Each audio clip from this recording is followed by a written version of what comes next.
We now have details on the Nintendo Switch.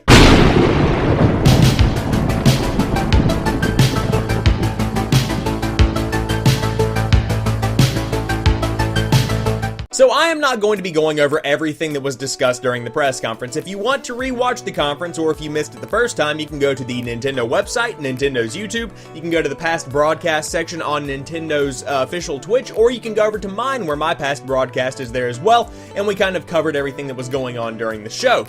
However, I am going to be hitting the highlights, which pretty much include that the Nintendo Switch is coming out on March 3rd, and it's going to be $299 US. Now on top of that, some hardware was detailed, specifically the Joy-Con, because that's kind of where this console is coming from as far as what they are projecting to the public. The Joy-Con is a brand new kind of controller.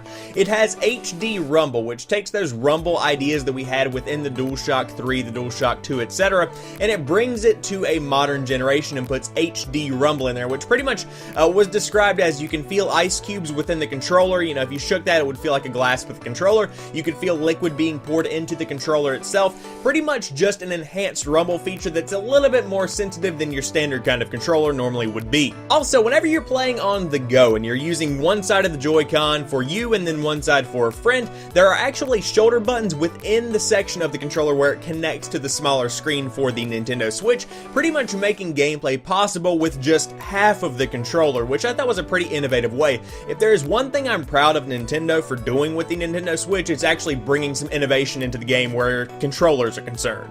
We also have a time frame for the battery life. Let's say if you're playing Skyrim, you're probably going to be getting 2.5 hours. Now that ranges all the way up to 6.5 hours if you're playing something that's a little bit less technologically intense. Say you downloaded Donkey Kong off of the Virtual Console, that's probably more like a 6.5 hour game. So depending on what you're playing, you're getting somewhere between 2.5 and 6.5 hours of gameplay out of one charge on the Nintendo Switch.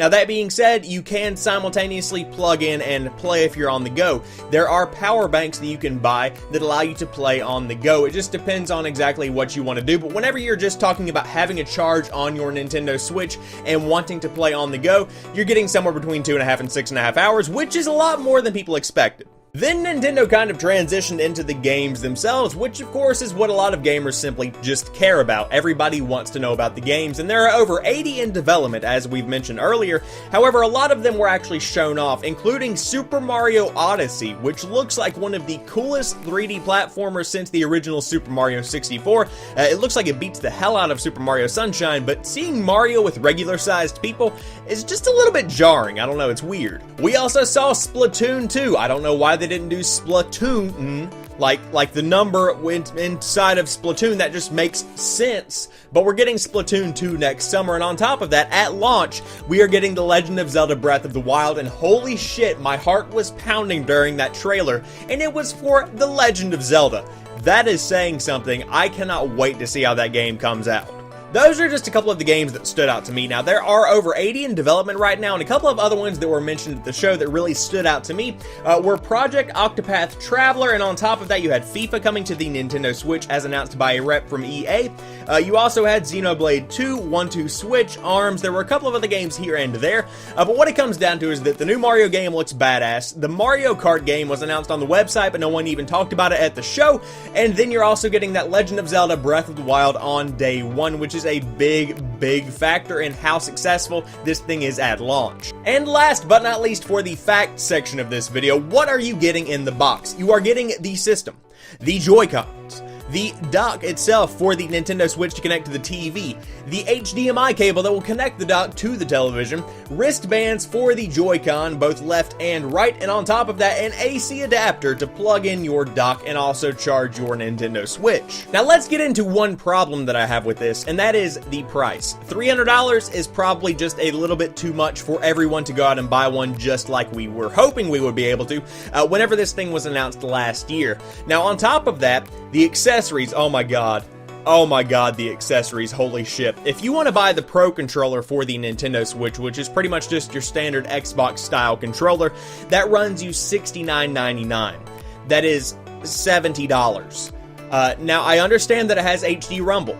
I understand that it has amiibo functionality, but for $70, that's more than a full-priced game, are you kidding me? It gets worse than that. The Joy-Con is pretty much the core of the Nintendo Switch experience. It's what was discussed for minutes on end at their press conference, which the entire world was watching.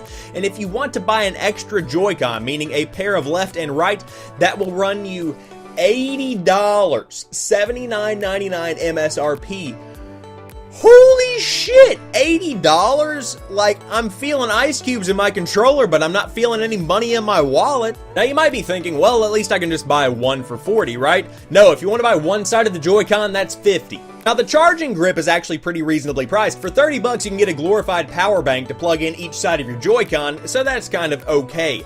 The dock, literally how you plug into your television. Now, one does come with the Nintendo Switch, but let's say you have 2 floors to your house, and you have a television on floor 1 and floor 2, as many people do. Then you would want to buy another dock. That's going to cost you $90. That includes the dock, the AC adapter, and the HDMI cable. Now, I will tell you right now, that HDMI cable better be one gold-plated son of a bitch, because that is a pricey premium for a dock for my $300 system. And of course, if you want a Joy-Con wheel set of 2, you can get one for $15.99. That's literally a piece of plastic that you put your controller in, so there's that. Let's go ahead and set up a launch day scenario for Paul. He's just this imaginary guy. He wants to go out to his local Target and pick up a Nintendo Switch and a Joy-Con controller and The Legend of Zelda Breath of the Wild, and by some miracle of God, Nintendo didn't do that false scarcity thing, and they actually have some in stock. The console itself is going to cost Paul $299, the Joy-Con is going to cost an extra $79, and the game itself, just simply something to play on his new console, is going to cost an additional $59.99.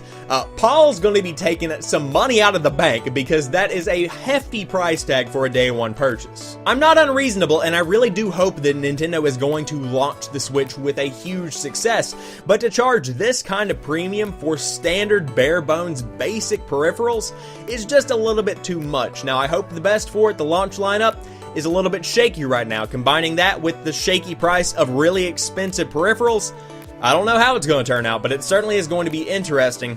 And I will say this, The Legend of Zelda Breath of the Wild looks amazing. Just as a side note, holy shit, what a beautiful game. But that about wraps it up for me, guys. What do you think about the Nintendo Switch? Is $299 too high of a price? Are the games what you expected them to be? Do the peripherals suck? Are they too expensive? Let me know what you think in the comment section down below. And if you happen to be new here, welcome, and check out some of my other content because I do upload new stuff like 3 or 4 days a week, and I'm streaming live on Twitch just about that same amount, so check me out in the link in the description box down below. But I hope you guys have a fantastic rest of the week and enjoy your weekend. I'll talk to you soon. Peace.